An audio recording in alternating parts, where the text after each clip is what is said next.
So thank you for attending this VantagePoint speaker series from the College of Business Worldwide. This one is on artificial intelligence, and I would like to introduce our two wonderful speakers who will be having a live conversation which will be addressing artificial intelligence and its place and potential within the aviation industry.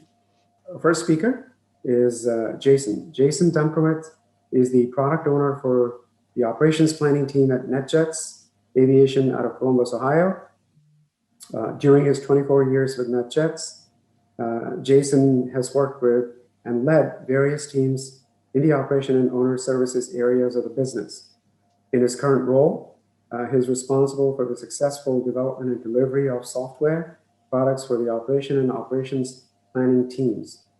Jason earned his private license from Embry-Riddle in 1991 and is a graduate of Kent State University with a Bachelor of Science degree in aerospace technology. Jason, thank you for joining us and thank you for doing this for us. We're happy to have you. Our second speaker alongside is Shelley Freeman. She is the Chief Operating Officer at BoldIQ. Shelley has over 20 years of experience with the vast majority of time being spent with startups. She has led a number of strategic teams across customer success, finance, product, sales, and professional service. Shelley has had the unique experience of helping multiple startups exit successfully through acquisitions. She holds an executive MBA from University of Washington and a business corporate communication degree from the Pacific Lutheran University.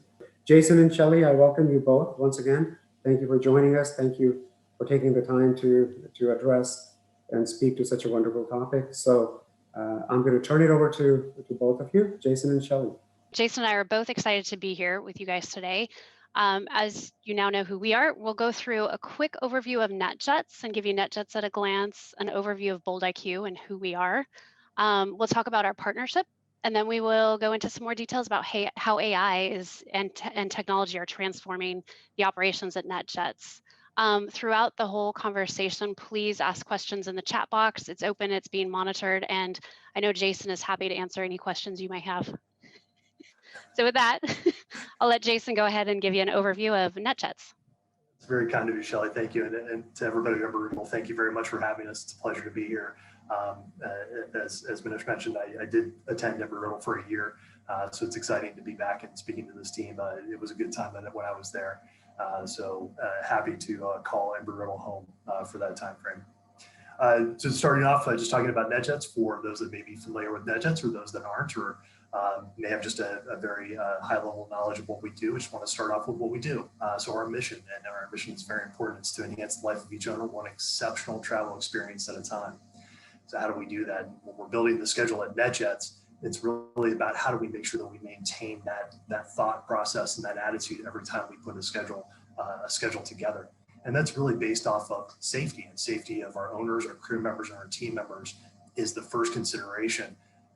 We always say here, safety, then service. It's a driving principle for how we operate at NetJets, and it's really the guiding principle that ensures that this mission is achieved on every flight. When we talk about NetJets, when we talk about NetJets, I put some stats up here so everybody can see them and can marvel at all that we do with NetJets. It is there to dazzle, but it's also there for an important point to talk about the AI piece and how AI is really helping us build a schedule that can be very complex. When we look at what we do at NetJets, there's three main companies that we have. I am currently located in Columbus, Ohio with NetJets Aviation. We have an office in Europe, in Lisbon, Portugal. That's our NetJets Europe office. Both offices focus around traveling our owners around the world. NJA primarily focused in North America, and JE primarily focused in the European theater of operation, but can go anywhere. And our EJM, Executive Jet Management Office, which is based out of Cincinnati, Ohio, which is a management company for aircraft owners. So if you own your own aircraft, you can approach EJM about managing that aircraft for you, managing your crew members, managing the maintenance program, and if necessary, if you felt like when you weren't using the aircraft to charter it out, EJM can manage that for you as well. When we talk about the stats that you see here, this is for all three companies, and this is for 2019. And we could have pulled 2020 stats, but I wanted to keep it at 2019 because it's really indicative of what we do on a typical year basis. And you can see here just some numbers I'm going to call out for you specifically. 7,000 employees, almost half of those are crew members. almost 3,400 crew members, 9,000 owners worldwide. And again, between all three companies, 3,500 airports that we go to, 212 territories and countries that we are able to take off and land from. This isn't just a charter company that owns a few aircraft. 750 aircraft worldwide. If you put all of that together, we would be the fourth largest airline in the world. So a lot of owners, a lot of employees, a lot of places that we go, a lot of aircraft. What does that mean? And how does that translate to what we do and how we manage that? So let's focus on just NJA for just a second. We have about 438 aircraft here at NJA right now.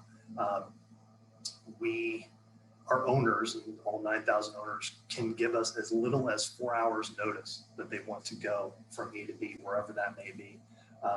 And for that, we're able to respond to that very quickly. Now, most owners have a 10-hour response time, and that varies if we do, depending on where they want to go. But as you can imagine, just because you have a 10-hour response time or a 4-hour response time, when we're in a service industry, again, enhancing the life of each owner one exceptional travel experience at a time doesn't mean if you tell me you want to go in an hour that I tell you we'll get you in 10 hours.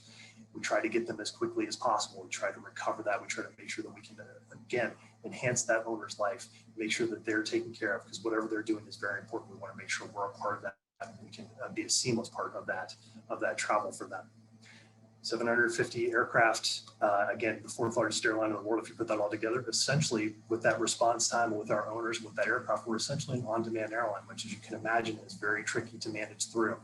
And that's why we need to leverage a partnership like Bold IQ to help us manage through that.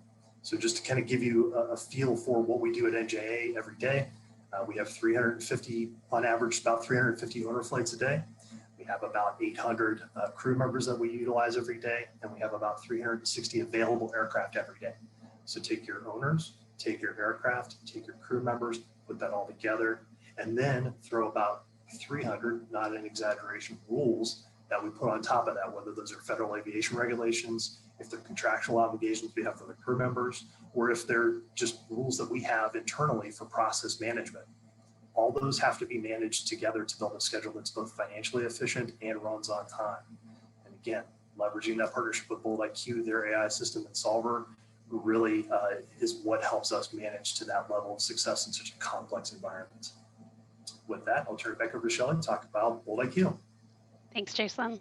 Jason, real quickly, we did have a question come in about NetJets.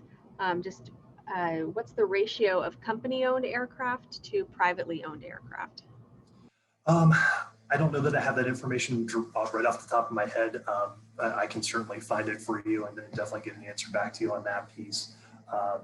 I'm not sure, but if you're talking about the privately owned aircraft from an EJM perspective, or if you're talking about the privately owned aircraft, like maybe the aircraft that NetJets owns, if there's a little bit more clarification on that, I can certainly find an answer for you on that piece.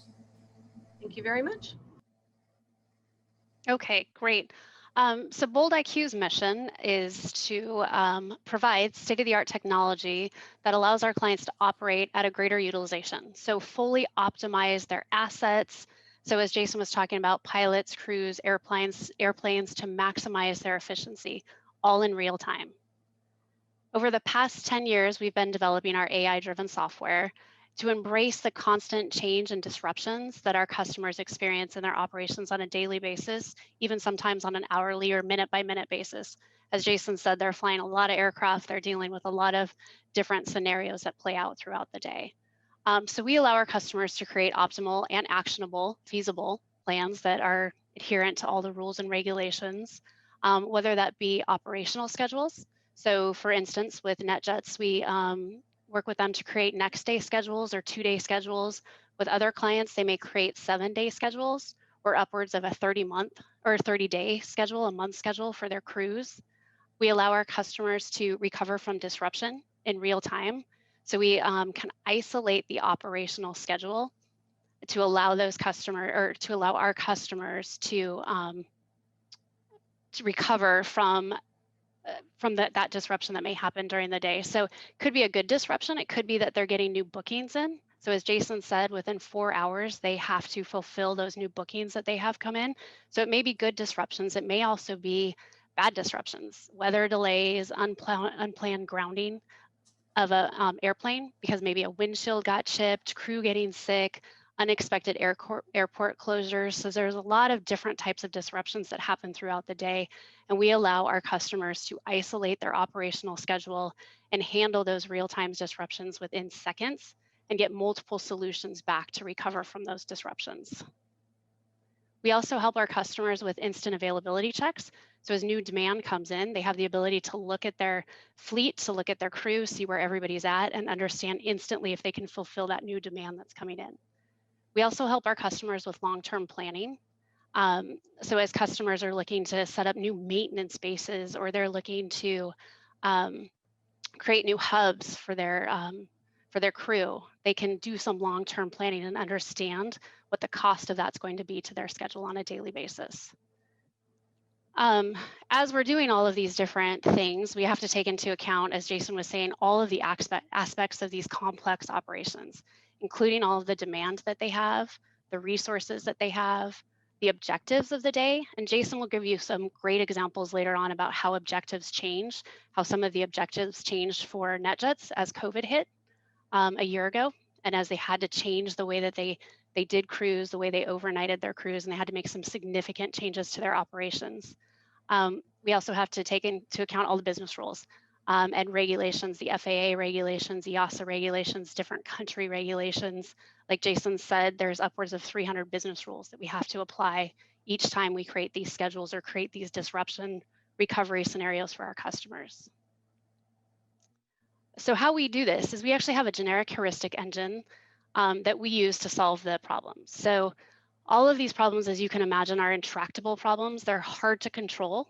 They're hard to deal with due to the size and complexity of these problems. So we take a holistic approach and solve the entire problem, not a simplified version of the problem. We take the problems from start to finish to ensure that it's both feasible and an optimal solution. We use user-defined problems in real time so that users get to define their problems within real time with APIs that we've created. So they can decide at that moment what the constraints and parameters are for those problem sets. So it allows a lot of flexibility for our users, and Jason will talk about how NetJets does this on a daily basis.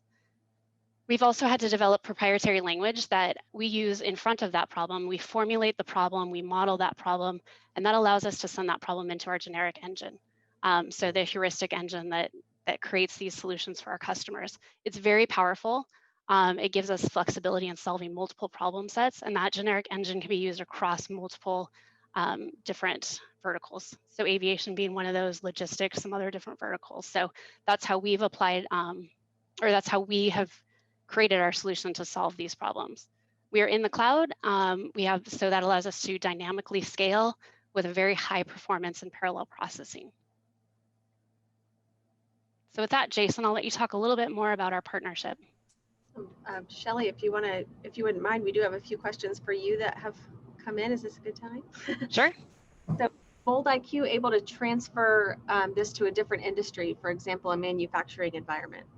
Yes, absolutely. So again, that's the generic engine that we've created, and that proprietary language that sits in front of the engine allows us, and we do have customers today in logistics and mobile workforce management and other areas so that we can solve these types of complex problems across industries. Awesome. And I'm not familiar with Part 121, but the question is, given the complexity of NetJets, is BoldIQ offering this to the Part 121 community? We are, yes. Yep, we work across different aviation sectors as well, and have all of those rule sets in-house today. Great. And then does BoldIQ integrate with maintenance scheduling programs like the operating at Camo system? All very good questions, and yes, we do. So in many of the scenarios, NetJets included, we're integrating into multiple systems to get the amount of information that we need to create these schedules. So we've got to know where the crew are. We've got to know the crew qualifications. We've got to know about the airplane. We have to have airport information. So we've got to understand those 300 and some odd airports, right? The hours of operation, what types of airplanes they can take. So we are able to integrate into multiple solutions. And yes, maintenance being a key one of those solutions. Awesome. We'll do one more right now. When you mentioned the proprietary language, are you saying you developed your own computing language at BoldIQ to process the AI software? We've developed our own language that sits in front of the engine. So that language really transforms the information that we receive out of the systems. And Jason will talk about their system specifically, which is called Fusion. We take that information out of there, we transform that information, and we push it into our engines. So yes, that's all proprietary in-house development work that we've done. Thank you so much. Yep. Thanks for the good questions. Seeing I didn't have to answer one of them, Shelley, that was great. So talking about our partnership, so in 2017, we entered into a partnership with BoldIQ to really combine the power of their software, which is Solver, with our front-end scheduling system, which we call Fusion. Fusion has a reason for being named that. At NetJets, we have a lot of different systems that we operate with, a lot of different products that at times we're talking separately from each other and not necessarily all working together to build our schedule. When we came up with the concept for Fusion and we came up with a name for Fusion, it was a lot of back and forth that ended up coming into the idea that we really needed to combine all those systems along with the human elements of how the schedule is built into one system that could really be the hub or the engine that builds our schedule consistently. So with that, Fusion bringing in a bunch of different systems, bringing in the human elements of what we do on a day-to-day basis to build that schedule, again, fusing everything together. When we went back to look for, and we had a system prior to this, when we went to look for a new system, we wanted to make sure that we managed 3 areas effectively, because these were 3 areas that were lacking before: speed, flexibility, and automation. Really, the speed element of this is to make sure that the system works quickly. Our previous system would take as much as 45 minutes to an hour to optimize and build a schedule for us. That's a long time. That's a long time anywhere. It's a long time for us specifically, and it really kind of restricted our ability to do more things with the system to try to improve it and enhance it. So what we needed to find was a system that could work quickly with us. What we want to do ultimately with Fusion, and what we want to ultimately do with our optimization software, is to have something that is optimizing our schedule continuously. That's actually the ultimate goal of the project, is continuous optimization, so that it's running constantly in the background and building schedules and being very minimally disruptive to the people that are actually working through the schedule at any given time. To manage that, we've obviously worked with BoldIQ to make sure that their system is able to be very quick with its optimization and still provide a quality schedule. We started off with a system that would run at 5:30 in the morning here Eastern time, and would take about an hour, about 30 minutes to run, which was a good time at that time of the morning to run. As we look to do more continuous running and running throughout the day, those times need to be quicker. So we're actually able to take what we build at 5:30 in the morning, and here at NJA, we're building actually 2 days worth of the schedule. So we take that 2 days worth of schedule, and we're able to re-optimize that at another time during the day, but we're able to do it very quickly because the schedule is mostly out there. So Solver is able to take that information from Fusion and provide that back very quickly, usually about 15 minutes. And as you can imagine, that's still disruptive in some ways, but it's certainly not 45 minutes to an hour, which is really good. So we're able to get a schedule in and out very quickly and minimize the disruptions of the business. And again, we'll continue to build on that as AI continues to improve, as Fusion improves, and as Solver improves, as we work together to improve those systems to increase that speed. Flexibility.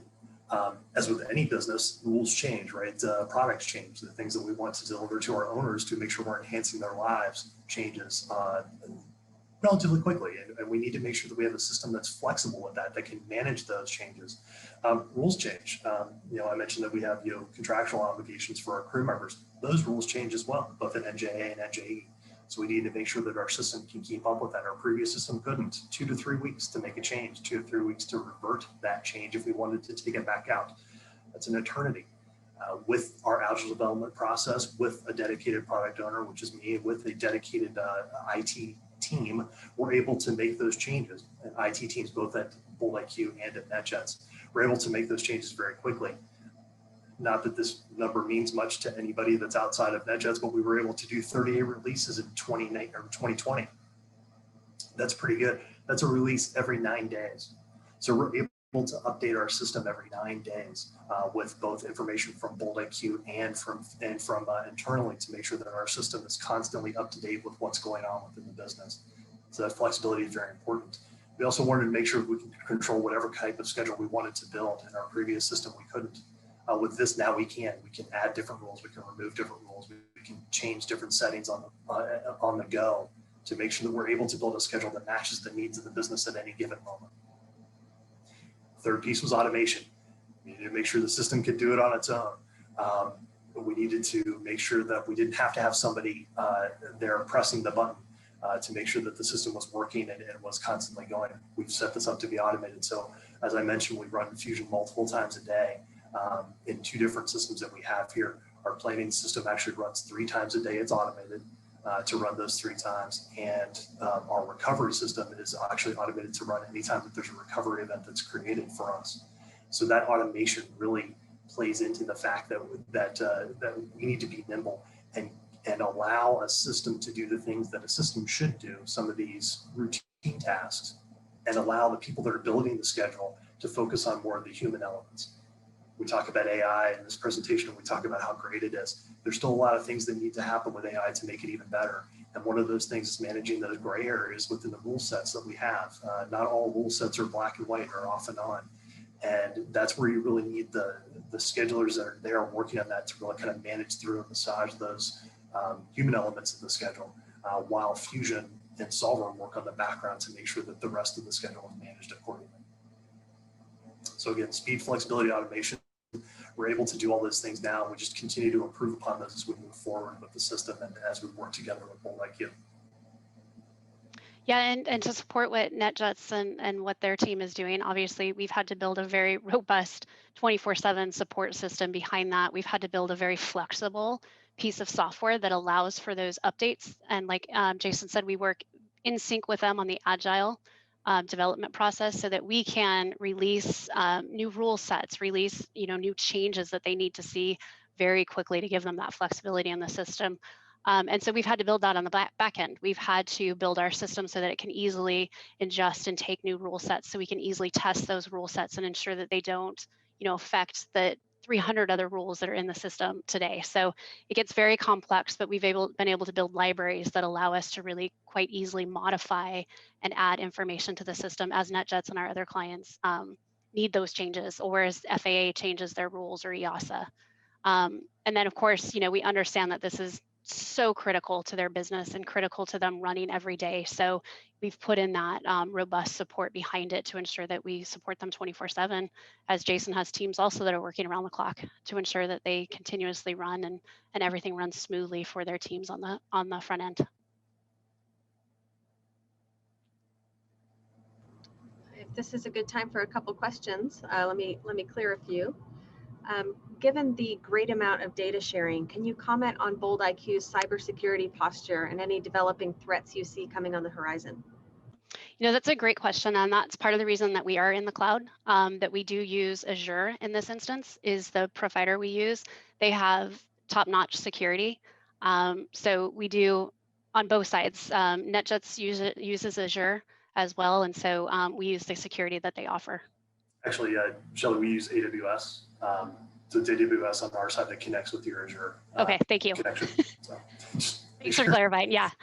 But we both rely heavily on the large companies that are doing this today and the security that Absolutely. they bring forward, because they're the best at what they do. Absolutely.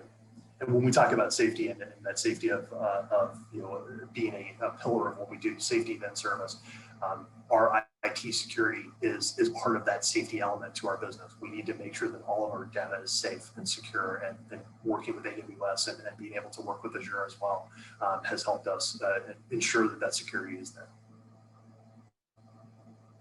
Thank you. I can tell you it's always top of mind, right, for Yes. all companies to ensure that data is secure. Thank you. What would be the average scope of operations under one account using the same software? Do companies that have multiple focuses use the same software to unify the multiple areas of business? If I'm understanding that question correctly, it's if you had like a fleet management portion, maybe a logistics like trucking, and you're trying to kind of combine it all. Am I understanding that correctly? And could you use the same solver instance to solve multiple problem sets? I assume that's the direction. Okay, I think that's what they're asking, and yes, we do have customers that do that. And even NetJets is a good example of this, right? We have their aircraft, which is an asset. We have crew, we have pilots, all of them have different requirements, right? So we're able to kind of put those all together in the same instance. But yes, and in other instances for customers, we could put logistics, we could put trucks along with aircraft, and we do have the ability to kind of push that all together. Great. And then can you just give us a little more clarification on intractable problems that were mentioned earlier? One of our faculty from their CS days remembers this phrase as being synonymous with being, you can't solve this problem in your lifetime. Well, I hope that's not the case. So intractable is actually a word that our OR scientists use, and the definition of it is it's a very hard problem to solve, a very complex problem to solve. So that's why we kind of use that as our one of the words to describe these problems. Is they're not simple problems. We're not trying to get a person from A to B. We are trying to complete these complex scheduling problems. As Jason said, right, you've got multiple different dynamic, right, ever-changing elements that come into these problems. So we've got pilots, we've got aircraft, we've got crew, we've got landing, we've got takeoff, we've got the regulations of the cruise. Sometimes you have visa requirements. There's all these different things that we have to put into one problem set to come up with a solution. So it in a definition of it, it's just a very hard problem to solve. But I'm not going to argue with a professor if there's a better definition. I'll find a better word to use next time. Thank you very much. One more for right now. Does the system work for general aviation with no schedule as compared to a commercial aviation with a schedule, since these are two different operation models? Yeah, very different operation models. And yes, it works in both worlds. So if there's a set schedule, what we can do is we can abide by that set schedule, and we can take the crew on top of that set schedule and optimize the crew on top of the flights that they've already got scheduled. Also, disruption recovery works very well in that scenario. So when you've got a set schedule that you're flying, very unlike what NetJets does, is there's this very real time when there is a disruption to those schedules. For instance, New York shuts down, massive disruption. Trying to get those schedules back on track is something that we can help solve with the real-time disruption, and get them back on track much more quickly. So that's where the AI comes into play in those types of scenarios. Thank you very much. What are the current or future challenges for using international air traffic management data and communication information systems, specifically navigation, positioning, and timing systems? I don't know that there's a specific challenge for in this space as far as the optimization of software. I can really see that using that information, as far as understanding where aircraft are in real time to really understand how we can recover for events. It's always good to know where your aircraft are.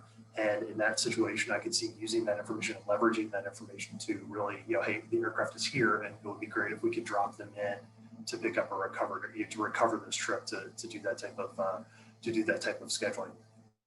That's where I see it from an optimization of the schedule standpoint. Obviously, there's things we can learn from that information as we gather it after the fact, and could possibly help us out there as well. And hopefully, Jennifer, that answers your question. Thank you very much. And does NetJet advocate for airport LPV approach? As far as advocating for those approaches, absolutely. The more precise we can get, the better navigation that we have to get to the airport. Absolutely, I would say that we certainly advocate for that.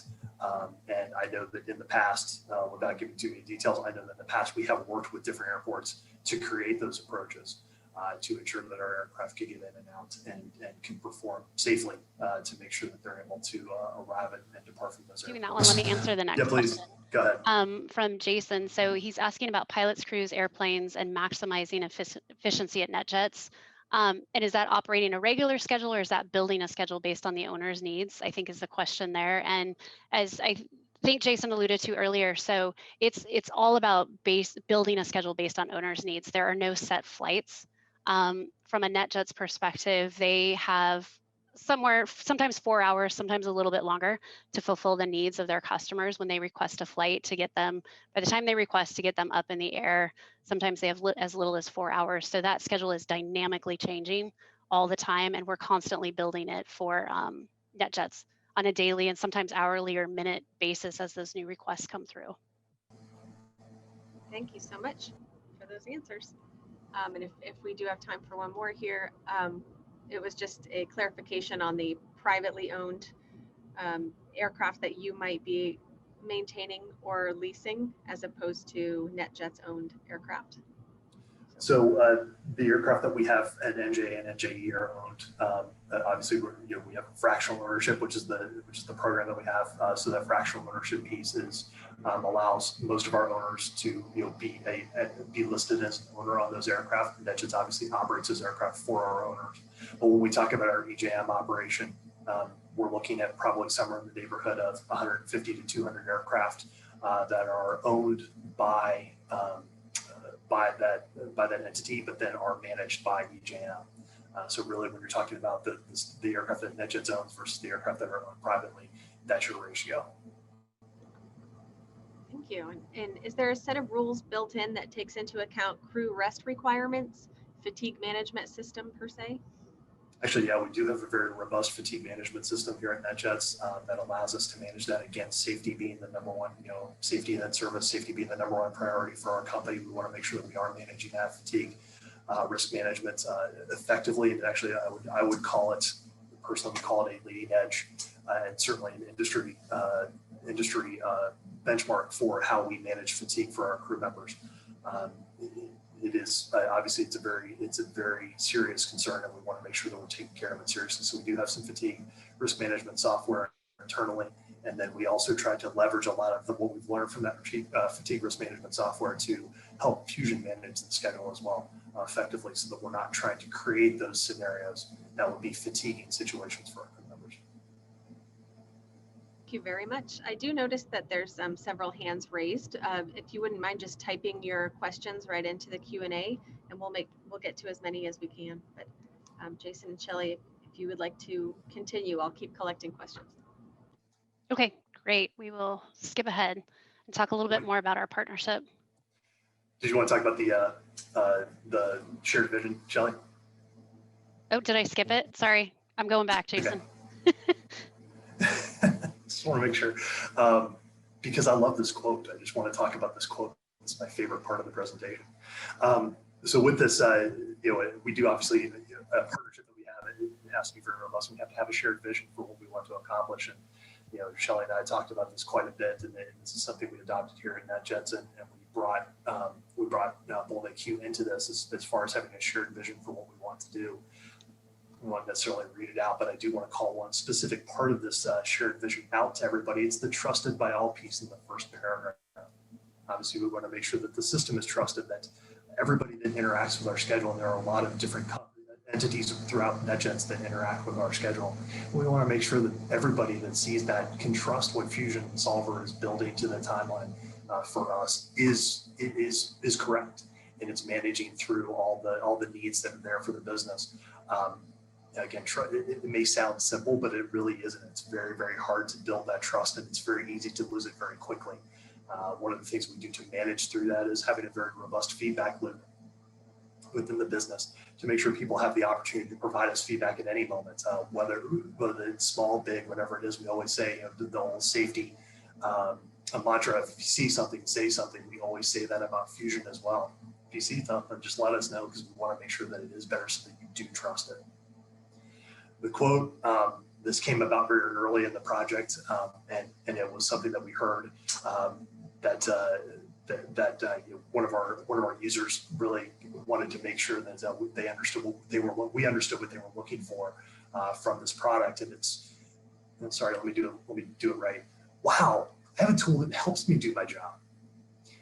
And again, it sounds simple, right? But more often than not, what we saw, and having been on the business end of receiving things from IT, this is not a knock on our IT team. It's any product that you may purchase. You want to make sure that you're getting something that is actually helping you.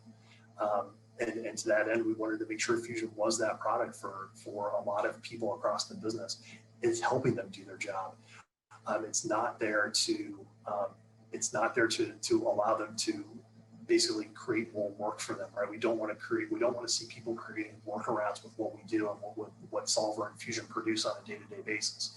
Workaround for us is a 4-letter word, and we don't want people to have to create additional processes on top of what is being produced. We want to make sure we're matching processes as much as we possibly can, enhancing those processes, and again, helping people do their job. So really, the vision is to relentlessly advancing a scheduling system that's trusted by all. But the goal of that vision is to have people say, wow, I have a tool that helps me do my job.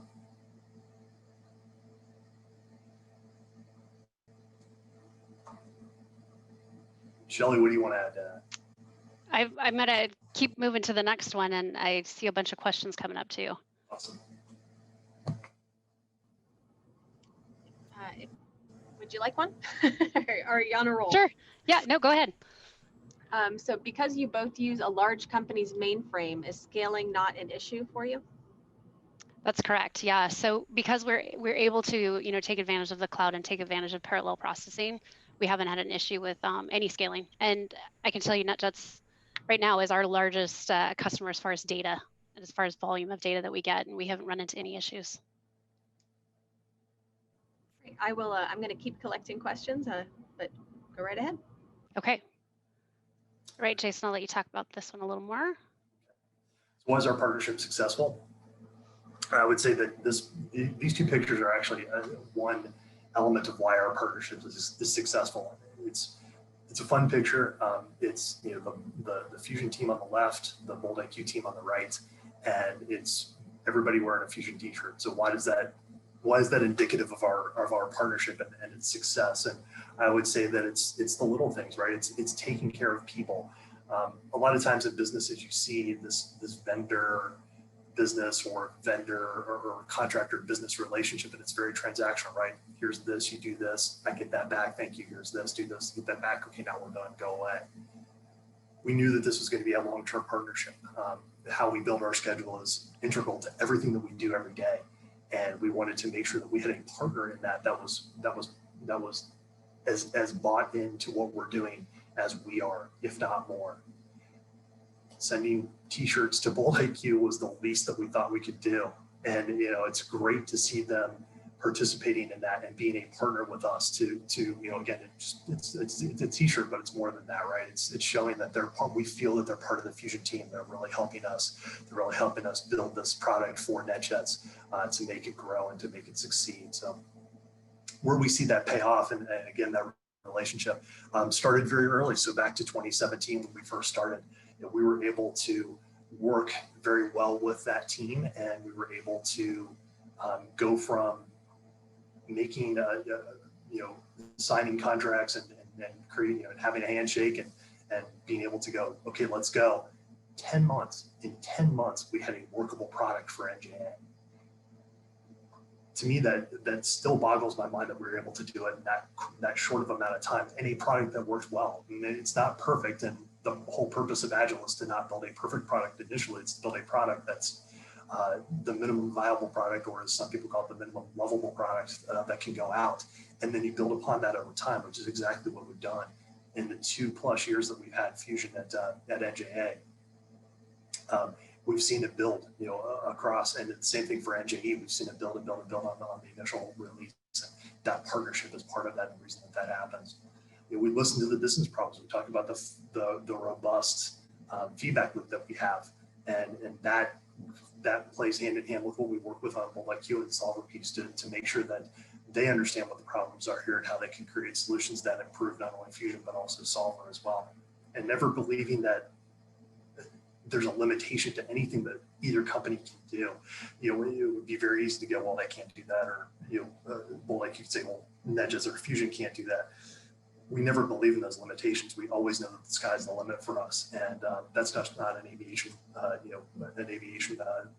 metaphor there. It's really just that's the way it is. If we don't have any limitations, we don't believe in limitations, and we work together to make sure those limitations do not exist.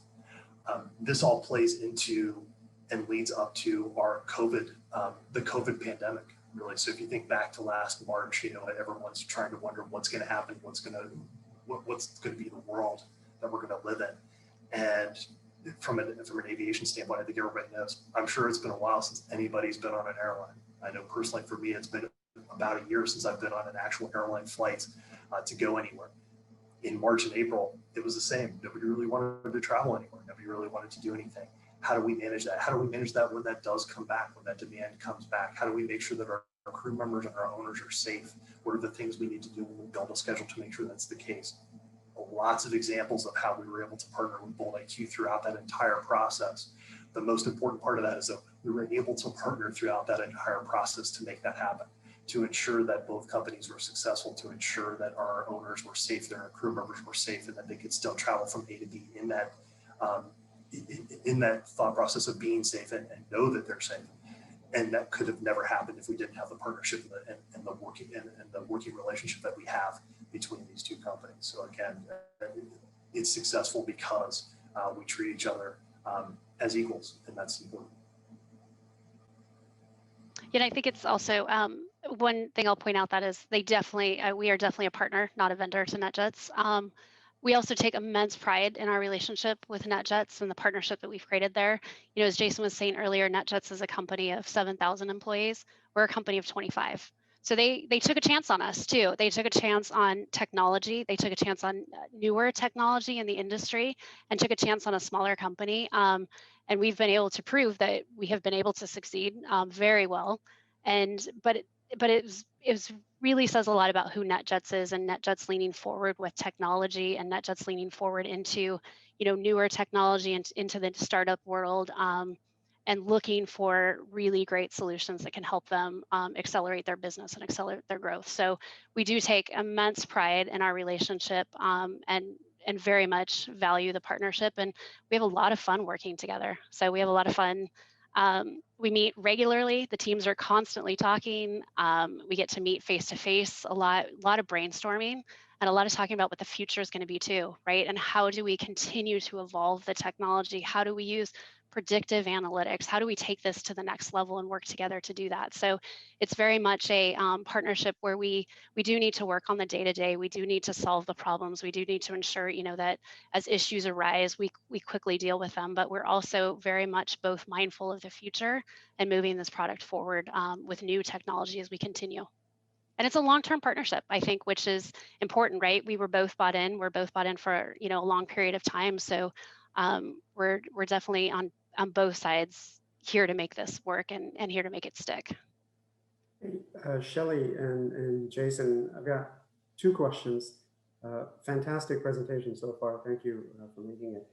Just wondering, Shelley, did you, I mean, it would seem obvious to me, but you can affirm it, but did you use the data from Fusion as the training data for your engine? And if so, for how long? Yeah, that's a great question. Actually, we didn't. So we had actually had multiple clients prior to NetJets, smaller clients. So the amount of data that we processed for NetJets was the first time that we had dealt with that much data. But we were familiar with the problem set and we were familiar with the space. So based on that and based on kind of the history we had, we didn't model the engine around NetJets,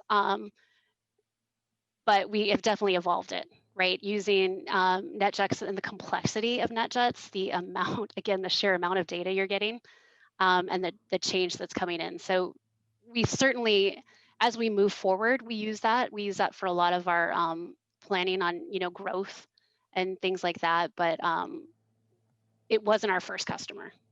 Yeah, and the reason I asked that, Shelley, I think I think some of the analytics folks who may be on the call might frame it differently and in a better way. But I was just kind of wondering, you know, so you started off with smaller data sets, as it were, then you moved on to obviously an immense data set. That slide was just mind-boggling, Jason. The number of flights, the hours, the crews, the airports. I mean, I'm just trying to imagine just the constraint optimization that's being run through in the back, which is shifting already. But I'm just kind of wondering if you can speak to this, which is you started off with a small data set as learning platform, then your system learned, and now you've partnered with what appears to be, to me, very massive data set. What kind of improvement has the partnership with Fusion and NetJets has made to your predictability and the efficacy of the system, do you believe? Yeah, it's a great question, Manish. And one of the things that we did do as we developed this for NetJets, as we kind of evolved for NetJets, I would say not developed for, but evolved with NetJets, we did take everything into the cloud, and that is when we became we did put everything into Azure so that we could scale, right? So that we had the ability to do parallel processing. We had the ability to manage this much data. We also made changes to the engine. There's no doubt that there was a lot of changes made to the backend engine, and still are. We rolled a release a couple weeks ago that had some major changes as far as performance. So it's something that we continue to work on, and it is something that, because of NetJet's size, that is a great data set for us to continue to work on refining our performance and improving the performance. Okay. So Shelley and Jason, last two questions from me, and then I'll turn it over. I promise I'll mute myself and put myself off camera after this. So back in the day, I'm going to use the mainframe analogy sort of thing. So the computing power that's being utilized to provide these solutions, what would you compare that to? Would you compare that to necessarily having to have supercomputer-like capacity? Or would it be just a massive online mainframe system? How do I visualize that? So sort of computing power. I guess I was just kind of wondering about that. And if you want to take some time to think about that, that's fine. But Jason, here's one for you. From a business point of view, before Bold IQ partnership and before, however you did this, I mean, NetJets is not a startup anymore. It's been in existence for some time. So back in the day, may I use the phrase, back in the day, you still may not have been as large, but you went through roughly similar exercises, right? You had business people. What impact have you seen on your business processes and the profitability of the company? So, how would you visualize and say, wow, this AI-based platform really has put us in the stratosphere? How would you characterize that? So think about, back, let's go back in the day, right? Even before I started NetJet. So, and that was a long time ago. But go back in the day, we're doing it off of magnetic boards, with little strips, and you're managing 20 aircraft and saying this one's going to go here, this one's going to go there, right? Then we transform that. We transform that into our home system, our homegrown system, which is called IntelliJet. And we create a Windows-based version. We'll start off with a DOS-based version for anybody that knows what DOS is. That maybe me and Manesh that are the only ones that know what that is. But you start with a DOS-based system, and then you transform that into a Windows-based system that allows us to manage our schedule as we continue to grow. And as we continue to go through, I started in '97. We go through the tech boom in 2000. We go through the bust. We go through all the changes that have happened in our world in the last 20 years. And you've seen a system that has grown with that. We change our intelligence system quite frequently. We update it quite often to make sure we manage through that. But along the way, about 2005 is when we realized, hey, we need something that helps us build that schedule. It's becoming a little bit too unruly for a person to grab all that flight activity and put it down on the timeline. So what you see initially from that is just something that, again, helps with workload. It doesn't necessarily build an efficient schedule, but at least gets it out there for you so you can start to work with it. So that takes workload off of it. And then as we build that system that continues to try to help with efficiency, but doesn't necessarily incorporate all the rules that we have. And again, as I mentioned, flexibility to make those changes to rules quite frequently. The system wasn't able to keep up with those changes. So where it comes back to where Fusion's helping and where we're seeing this transformation in our business is really around the idea of that reduction of workload, right? Let me give you an example. So without getting too specific, just an example in a very general sense of, I have to manage crew members, and I have to manage an aircraft, and I have to manage a fleet of aircraft. And I need, as a scheduler, I need you to do something to help me manage that, whatever rule set that is. When our old system would come out and build that, it would not necessarily follow that process. So then now I have to get up as that aircraft or crew manager. I have to get up. I have to go over to you as a scheduler, and I have to say, hey, fix this and make these changes and adjust this for me. Then I have to walk back and do my thing, and then I have to make sure, and I have to keep checking, right? with Fusion, what we wanted to do was to take that process out, and it's just one example, to take that process away from the business. You don't have to necessarily come out and make those adjustments because Fusion's already doing it for you. And that's that reduction of workload that I think is sometimes hard to translate into a financial number, but it really is one of those elements that's very key to how Fusion is helping our business. It's improving process, it's bringing about, it's one of the things we'll talk about next, is really highlighting those processes and generating conversation that allows us to improve those efficiencies that may or may not show up on paper. If I don't have to come out 3 or 4 times a day and translate that into 10 to 12 times a week, if I don't have to come out 10 to 12 times a week and tell you to make a change, or get on the phone and tell you to make a change, or write an email instead of make a change, I've just increased my ability to do other things, and that translates to other parts of the business. So again, without getting into too many specifics, I think that's one of the key ways that what we do improves what happens here at VantagePoint on a day-to-day basis.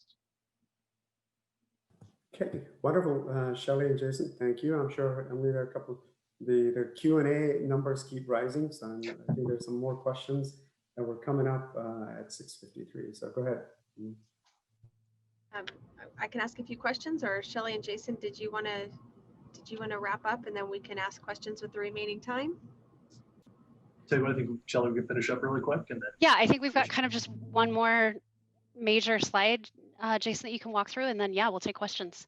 Yeah, so building off the initial question, really, what are we doing to house it transforming VantagePoint? Again, the reduction in workload, right? So it's, I highlight on here, it's not less people, it's people being more focused on human elements. So we're not taking away staffing in order to, with the improvements that we make with Fusion, we're allowing them to focus on other things. And again, giving back more time to the business and improving that reduction in workload improves that efficiency relative to people. Well, I also mentioned the aircraft and financial improvements as well. Of course, I mean, we invested in this for that specific reasons, to improve the financial aspects of our schedule, and improve the aircraft performance, to make sure that those things are that those elements are taken care of and are doing the things we expect them to do. Again, sometimes the rules that we have, whether it's again federal aviation regulations, or if it's contractual obligations, or if it's internal processes that build rules around that, those don't necessarily always equate to the financial gains that you might be looking for if you're looking at something like this, but it does equate to process improvements, and it equates to again efficiencies built there. And I mentioned also the highlighting processes. This is a great conversation starter, and I love the fact that it starts conversations. I love the fact that we have a robust feedback loop between ourselves and VantagePoint and the business, to make sure that that is generating those process improvement opportunities, helping us manage through change, and allowing us to improve not only Fusion, but also Solver in that AI space, to make sure that it can build better schedules as we continue to move forward. So those are really the ways that it's currently transforming VantagePoint, and those are, to me, those are huge elements in the way that we change the way we do business. Did COVID uncover anything in regards to a continuity issue that wasn't known, that the team had to do differently to keep the system moving along the business continuity manual? I think the biggest transformation it made for us from a business continuity standpoint was not having everybody in the same room. Obviously, with COVID, you wanted to start to have more people work from home. And I think that was a big question that we had from that perspective. How do we build a software system without everybody sitting together and working on a whiteboard together, answering questions, and sitting really, one of the feedback loops that we had was sitting with our team to really understand what was going on. How does that all work? And I think that what COVID uncovered for us is that, quite honestly, none of that matters. We can still build a robust system. We can still manage through anything that comes along, and still create a system that allows us to manage our business effectively. Thank you. What do you find that AI can most impressively accomplish as compared to operations without AI? Great question. For me, it's having lived through both of our optimization systems, and having been in that role prior to any type of optimization system, and having to build a schedule by hand. I think the biggest thing for me is that real time, almost real time recovery optimization, recovery system that we have, and being able to give the team recovery options very quickly. I think the ability for the system to be automated and run on its own with very little interaction from any user to do its own thing, and then to build a schedule very quickly and get it out there and be right. And that's again the trusted by all element of our vision for the project was really about making sure that it is right when it goes out there, and seeing how it builds schedules and it's able to be right, and it becomes more right every day as we get more feedback and make more adjustments to it. I think that's the part that AI really has opened my eyes to how that works and how it can continue to improve what we do. And on our side, I'll answer a little bit more because I know Jason won't speak to this, but what we have seen, especially across clients, right, is the pure benefit of the revenue. So the operational savings to have more effective utilization of your crew and very expensive assets, right? These airplanes are incredibly expensive assets that you don't want sitting around, not used. So the pure economics of having the AI and having these types of solutions in-house it's pretty mind-boggling for our customers, and the POCs and the customers that are live with us today are saving a tremendous amount of revenue or increasing their revenue, right? Saving operational costs and increasing revenue with being able to fulfill more demand and being able to generate more orders, or delivering more orders, or ultimately routing their trucks or routing their airplanes better so that they get those the financial benefits of this as well. So thank you for joining us. And of course, thank you to all the attendees. Everybody, thank you. Jason, Shelley, once more, thank you and Happy New Year. Happy New Year. Bye, everybody.